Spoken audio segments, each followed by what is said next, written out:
Parlez-nous de vous, d'abord.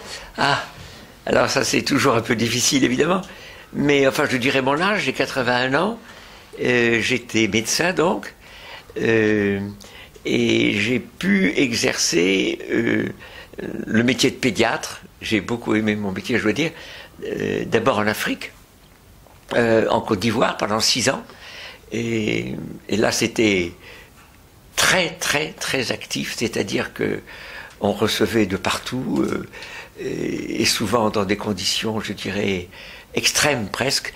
Quelquefois on entendait crier dans l'escalier, on était au premier étage du service, et on entendait crier, on savait que l'enfant était mourant ou presque, et quelquefois ils arrivaient morts même. Et enfin, c'est vous dire que enfin c'était une pathologie souvent assez extrême, voilà. Mais j'ai vraiment très intéressant et très attachant. Nous avions des infirmières noires que nous aimions beaucoup, et puis il y avait une religieuse européenne merveilleuse, Sœur Léon. Je ne peux pas oublier Sœur Léon, qui était une femme tout à fait remarquable aussi, réservée, que douce, que gentille, que attentive. Elle avait toutes les qualités. À l'époque d'Houphouët-Boigny, c'était de 62 à 68, donc tout était calme. J'ai même pu traverser l'Afrique à pied, seul européen, à travers le Darfour même. Donc c'était encore l'ère postcoloniale est calme, très calme. L'Afrique est très fréquentable, je dirais. Quand j'étais au Nigeria, j'ai vu un homme, un Haoussa, un type du Nord, un bel homme, je dois dire, grand, et il mendiait, un homme de 25 ans environ. Mais ses mains étaient couvertes d'une espèce de bouillotte qu'on prend pour se chauffer dans le lit. Enfin, il avait des torchons, Alors, je crois que c'est moi qui ai enlevé le torchon, j'ai enlevé une bouillotte, et qu'est-ce que j'ai vu, plutôt qu'est-ce que j'ai senti? Une odeur épouvantable. Il avait une espèce de sphacelle, c'est-à-dire une espèce de mort, si vous voulez, une mort putride d'une grande partie de la main, des doigts qui manquaient, ça se feintait, enfin c'était épouvantable. J'ai vu ça, alors là, je dis parce que c'est la vérité, j'ai vu ça en Afrique ex-anglaise. Je n'ai jamais vu ça parce que j'ai été dans pas mal de pays d'Afrique française où j'ai jamais vu ça. En Guinée, j'ai vu un garçon de 17 ans qui m'a serré la main, il lui manquait la plupart des doigts, mais sa lèvre était sèche, si vous voulez, elle était plus contagieuse, elle était plus en évolution. Car nous avions les grandes endémies. Et les grandes endémies, ça c'était remarquable, c'était un service de camions, de dispensaires dispersés un peu partout, avec des relais donc, des infirmiers, des médecins, et la lèpre était surveillée, les grands endémies, la tuberculose, enfin des choses comme ça, la fièvre jaune, la maladie du sommeil. Moi je dois dire, j'étais fier de la France. Et je m'en suis, enfin, j'ai souvent, et les infirmières aussi, elles disaient, oh, on regrette l'indépendance, elles disaient ça, je me souviens de ça. Donc j'ai eu une très bonne opinion, si vous voulez, de la colonisation française. Le reste, je ne sais pas si ça reste vraiment, mais la religion et la langue. Et ça, c'est considérable. J'ai eu une place de chef de travaux chez Cabrol. Christian Cabrol, il était connu à l'époque. C'est lui qui avait fait la première transplantation cardiaque en France. Et donc il était connu, et grâce à lui, il me couvra un peu de son aile. J'étais chef de travaux, vous me direz, mais quel rapport y a-t-il avec la pédiatrie? À ce moment-là, je ne faisais plus de pédiatrie, mais je faisais de la recherche, et j'ai passé plus de 20 ans, près de 25 ans, je crois, au moins 25 ans, enfin, à la Pitié-Salpêtrière, où je travaillais dans des œufs, et je m'occupais donc de malformations cardiaques sur l'embryon de poulet. Et c'est pour moi un souvenir tout à fait intéressant, remarquable. On reprenait l'œuf quelques jours après l'intervention, et on se servait notamment de microscopie électronique et balayage. On voyait exactement comment était on pouvait la suivre, la malformation, on pouvait la suivre. J'ai donc un très bon souvenir de cette période.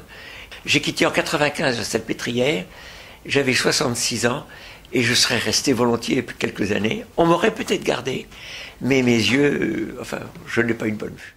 J'étais à la Pitié, et en face de moi, il y avait un gynéco-obstétrique, où il se faisait les avortements. Et je me trompe peut-être, mais il y a la fumée sortait de une grande cheminée. Il y avait la fumée qui s'enfumisait peut-être. On y met des malheureux petits avortés, tout ça. Et je disais, mais enfin, que de fois je me suis posé la question, mais à quoi ça leur sert de tuer ces enfants? Que de fois je me suis posé la question. Et je crois finalement pouvoir répondre à cette... Enfin, les gens y ont répondu peut-être depuis longtemps, mais je m'étais dit, mais à quoi ça peut leur servir de tuer, d'accumuler ces crimes? Car vous le savez, jamais on n'a autant tué, jamais. Dans l'histoire de l'humanité, jamais on n'a autant tué, et toutes les victimes sont innocentes. Le communisme a fait des centaines de millions de morts, mais là des milliards, ça se compte par milliards avec un S. Vous avez les chiffres tout à fait officiels de la FNUAP. Ils ont déclaré en l'an 2000 qu'il y avait 50 millions d'avortements par an dans le monde. 50 millions. Je pense que c'est beaucoup plus que ça, parce qu'ils ne comptent pas tous les morts par contraception.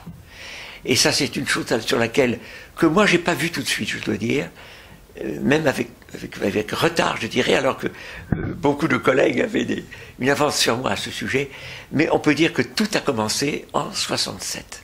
Enfin, légalement, disons. Non pas en 75, bien sûr, en 75, cette loi épouvantable de Madame Veil, mais tout a commencé en 67, sous De Gaulle, signé par De Gaulle, ça on doit quand même le dire, qui peut-être, je pense, ne s'était pas rendu compte de ce qu'il avait fait. C'est très étonnant à souligner, mais c'était le 28 décembre. La loi Neuwirth, Lucien Neuwirth, qui était un franc-maçon fiefé, je dirais, et vous savez que c'est la politique maçonnique, ils veulent tuer Dieu en quelque sorte, et tuer l'enfant. Et ils voulaient tuer Dieu à travers la mort de l'enfant. Ils voulaient tuer le Créateur à travers sa création. On peut penser même à des crimes rituels. C'est-à-dire que Satan... c'est satanique naturellement, que Satan, je dirais, offre des sacrifices d'innocents, je dirais, au diable lui-même. Mais jamais, dans l'histoire de l'humanité, le mal n'a été si grand, puisque les innocents, je dirais, meurent par millions. En France, on a aboli la peine de mort. Je ne sais pas si vous vous souvenez samedi dernier, mais il y avait une grande pancarte où on voyait les résultats d'un avortement, affreux, à 10 semaines, les déchets d'une aspiration, donc d'un enfant à ce moment-là de la gestation. On voyait un pied attaché à une jambe, vaguement un bras, une main, enfin un bout de placenta, enfin ce sont des images abominables évidemment, et on avait mis à côté, on a aboli la peine de mort, et juste en dessous, jamais on n'a autant tué. Ils ont médicalisé le crime, c'est ce qu'ils ont fait. C'est-à-dire que vous avez un mal, il faut lutter contre ce mal. Je dirais, il faut que les choses soient faites proprement. On va choisir un tireur d'élite, si vous voulez, pour bien viser. Pour faire le crime, on va choisir un fusil à lunettes, n'est-ce pas, et on va faire les choses proprement. Comme ça, il n'y a pas de bavure. Donc c'est le crime parfait. Le crime assisté. Et c'est comme ça qu'on a sinistré la médecine. Maintenant, médecin veut dire tueur à gages, ça on peut le dire. Le médecin est devenu un tueur à gages. On a même augmenté ses gages récemment, sous la volonté de Sarkozy qui ferme les yeux, qui n'a rien vu probablement, ou qui ne veut rien voir plutôt, n'est-ce pas, avec son ministre de la Santé. On a dissocié la sexualité de la fécondité. Et c'est venu au fond de la contraception. Alors au départ, la contraception, quand vous ouvrez le dictionnaire Larousse, j'en ai un, 1998, processus réversible permettant d'éviter la fécondation. Vous ouvrez le Vidal, édition 2003 ou 2002, il donnait une définition de la contraception, et il disait processus permettant d'éviter la grossesse. C'est la différence qu'il y a entre fécondation et grossesse. Conçoit la contraception de cette façon, c'est-à-dire c'est le processus permettant d'éviter une grossesse. Si vous agissez avant la rencontre du spermatozoïde et de l'ovule, évidemment il n'y a pas de vie humaine. Mais si vous agissez après la fécondation, la grossesse notamment, eh bien évidemment il y a un œuf, il y a vie humaine. Et jamais on a autant tué qu'avec la contraception. Mais la contraception elle-même, dite contraception, elle tue 2-3 fois plus. Personne, en fait je dis 2-3 plus, c'est peut-être 3-4 fois plus, personne ne sait. Pourquoi? Parce que la pilule prise 20 jours par mois, surtout lorsqu'elle est mini-dosée, crée une atrophie de la muqueuse utérine. Si bien que, elle n'empêche pas toujours la fécondation, quoiqu'elle épaississe la glaire cervicale. La glaire cervicale est, comme vous le savez, un liquide sécrété par le col de l'utérus qui facilite ou ne facilite pas la montée du spermatozoïde. Quand elle est visqueuse, quand elle est claire, à ce moment-là, le spermatozoïde n'est pas gêné, il est plutôt facilité, il peut grimper facilement, rejoindre l'ovule. Dans la trompe, hein. La fécondation se fait tiers externe, tiers interne, deux tiers externe, tiers interne de la trompe.